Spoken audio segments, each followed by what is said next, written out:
ڈالا، دشمنوں کے مقابل کھڑا ہوا ہے، کل تیرے سامنے بھی ایک لشکر ہوگا، تجھے یہاں پر ثبات قدمی کے ساتھ ہمت کے ساتھ کھڑا ہونا ہے، پریشان ہونے کی ضرورت نہیں ہے۔ آج حسین تجھے تیرے نانا نے اٹھا لیا ہے، کل کربلا میں بھی تیرا نانا تجھے اٹھانے آ جائے گا۔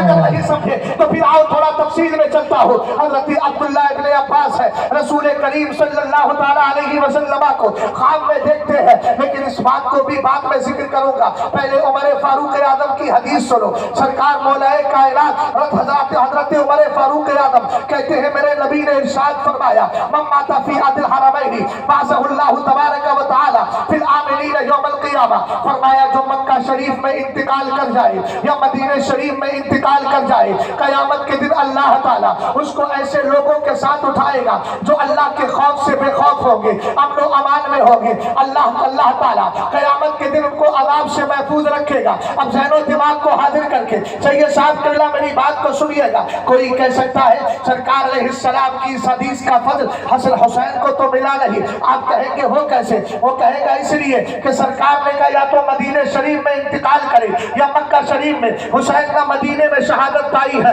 نہ مکہ میں پائی ہے، بلکہ گئے ہیں کربلا کی سرزمین پر۔ ہم نے کہا پھر کہنے لگا کربلا کی سرزمین پر ہے، اس لیے اس حدیث کی فضیلت ان کو نہیں مل رہی ہے۔ میں نے کہا ایک بات بتائیے، مکہ شریف میں انتقال کرنے والا قیامت کے دن امن و امان پائے گا کیا مکہ شریف کے در و دیوار کی بنیاد پر، وہاں کے راستوں کی بنیاد پر، وہاں کے پہاڑوں کی بنیاد پر؟ آپ کہیں گے نہیں، بلکہ اس لیے پائے گا کہ وہاں سرکار کی جائے پیدائش ہے، وہاں مدینے کے تاجدار نے اپنا قدم ناز رکھا ہے۔ میں نے کہا مدینہ شریف، وہ کہے گا اس لیے کہ وہ سرکار کا مسکن ہے، سرکار وہاں تشریف فرما ہے۔ میں نے کہا کلیئر ہو گیا، مکہ میں بھی جلوہ مصطفیٰ کا ہے، مدینہ میں بھی جلوہ مصطفیٰ کا ہے۔ تب جلوہ سرکار کی بنیاد پر ان دونوں مقاموں کو یہ مقام و مرتبہ مل رہا ہے۔ تو عبداللہ ابن عباس سے پوچھو، آپ کہتے ہیں میں نے سرکار سے پوچھا ما ھذہ، سرکار یہ کیا ہے؟ فرمایا ھذا دم الحسین واصحابہ فلم ازل التقطہ منذ اليوم فاوصی ذلک الوقت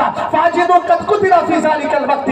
سرکار کے ہاتھ میں شیشی ہے۔ میں نے پوچھا حضور یہ کیا ہے؟ فرمایا اس میں حسین اور اس کے ساتھیوں کا خون ہے۔ اہل علم اس جملے پر توجہ کریں گے، فلم ازل التقطہ منذ اليوم، آج پورا دن ہو گیا ہے اس شیشی میں کبھی حسین کا خون جمع کرتا ہوں، کبھی حسین کے ساتھیوں کا، کبھی علی اکبر کا خون جمع کر رہا ہوں، کبھی علی اصغر کا۔ تفصیل میں جائیں گے تو یہی ہوگا۔ ہم نے کہا خون جمع کرنے کے لیے سرکار گئے کہاں تھے؟ آپ کہیں گے کربلا میں۔ میں نے کہا جلوہ مدینے میں سرکار کا ہے، مکہ میں سرکار کا ہے۔ اسی جلوہ مصطفیٰ کی بنیاد پر دونوں جگہ انتقال کرنے والے کو امن و امان مل رہی ہے۔ اور جب مدینے کا تاجدار خود کربلا میں آ گیا ہو تو حسین کیسے محروم ہو سکتا ہے؟ اعلیٰ حضرت کے مدینے بھائی استاد زمن کہنے لگے باغ جنت چھوڑ کر آئے ہیں محبوب خدا، ایسا ہے قسمت تمہاری کشتگانے۔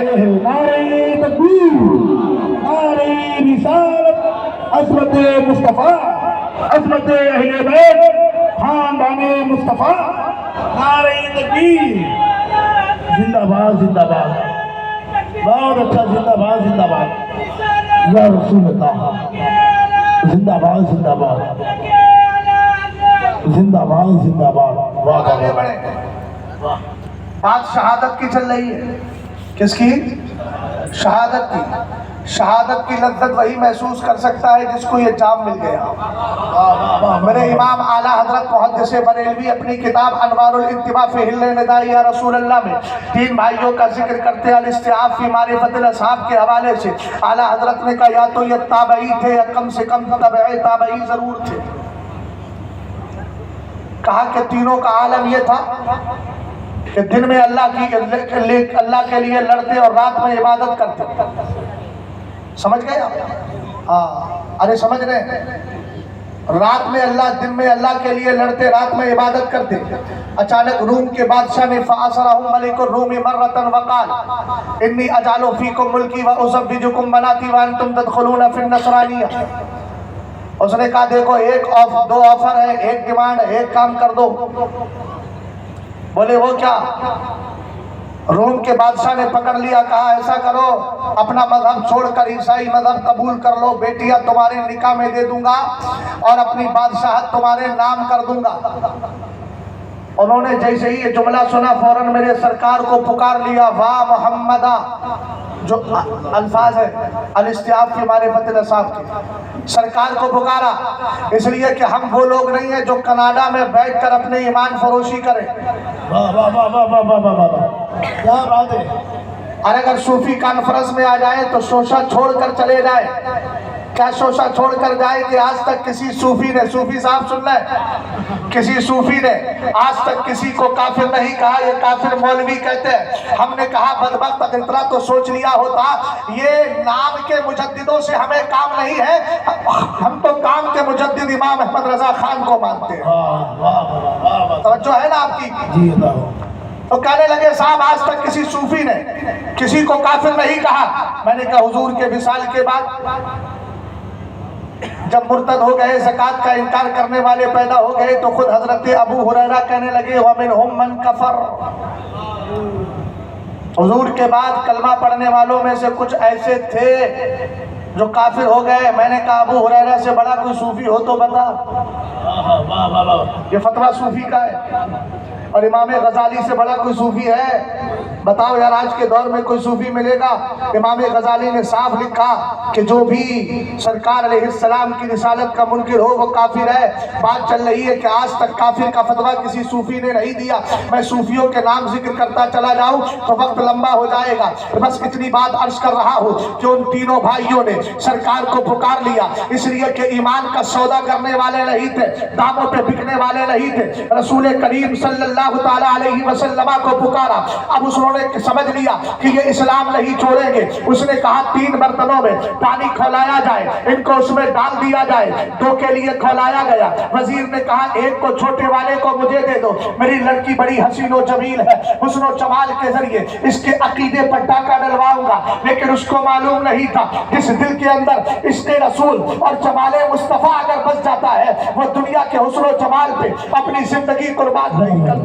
ایک دن نہیں 40 دن تک ان 2 کو تو ڈال دیا گیا۔ 40 دن تک میرے امام فرماتے ہیں، یہ 40 دن کی روایت انوار الانتباہ میں نہیں ہے، یہ دوسری کتابوں میں ملتی ہے۔ اور آسانی کے لیے آپ کو بتا دوں، ہو سکتا ہے دیگر کتابوں کی طرف توجہ نہ جائے تو خطبات محرم کے اندر بھی اس واقعے کو دیکھ سکتے ہیں، مگر اعلیٰ حضرت نے کہا کہ 2 بچوں کو ڈال دیا گیا، تیسرے کو چھوڑ دیا کسی حکمت کے تحت۔ وہ حکمت کیا تھی؟ اس نے کہا اپنی لڑکی کے ذریعے اس کے عقیدے کو خراب کراؤں گا، لیکن 40 دن تک لڑکی آتی رہی۔ کیسا نفس پر کنٹرول تھا، کیسا جہاد اکبر کرنے والا وہ مرد مجاہد تھا، ایک نظر بھی اٹھا کے 40 دن میں نہیں دیکھا۔ لڑکی نے آخر میں کہا ایک بات کو بتا، مجھ سے زیادہ بھی حسن و جمال والا کوئی ہے جس پر تو فدا ہے؟ اس نے کہا تیرے حسن کی کیا حیثیت ہے، میں تو اس نبی سے پیار کرتا ہوں جس سے اللہ نے کائنات کو پیدا کیا۔ نعرہ تکبیر، نعرہ رسالت، نصر کے اعلیٰ حضرت عظمت مصطفیٰ، عظمت امام حسین، تکمیل قرآن، نعرہ تکبیر، نعرہ رسالت۔ نواز بھائی ایسے وقت میں سننا تو بڑا آسان ہے، چونکہ منہ بند ہے، تقریر کرنا بڑا دشوار ہے، چونکہ کیڑا یہ نہیں دیکھتا ہے کہ یہ دروازہ ہے کہ نہیں ہے، اس کو اس سے کیا لے رہا ہے، وہ تو ہر چیز کو اپنا مسکن سمجھ کے گھس جاتا ہے۔ بس دعا کیجیے کہ تھوڑی دیر میں اور محبت کے ساتھ بول دوں، اور اسرائیل بھائی تو آئی گئے۔ یہ الگ بات ہے کہ اسرائیل بھائی ہیں، بنی اسرائیل نہیں ہے، اکیلے اسرائیلی آئے۔ اسرا کا معنی ہوتا ہے عبد، ایل کا معنی اللہ، ترجمہ ہوتا ہے عبداللہ۔ بات سمجھ گئے نا؟ ہاں، توجہ فرمائیے۔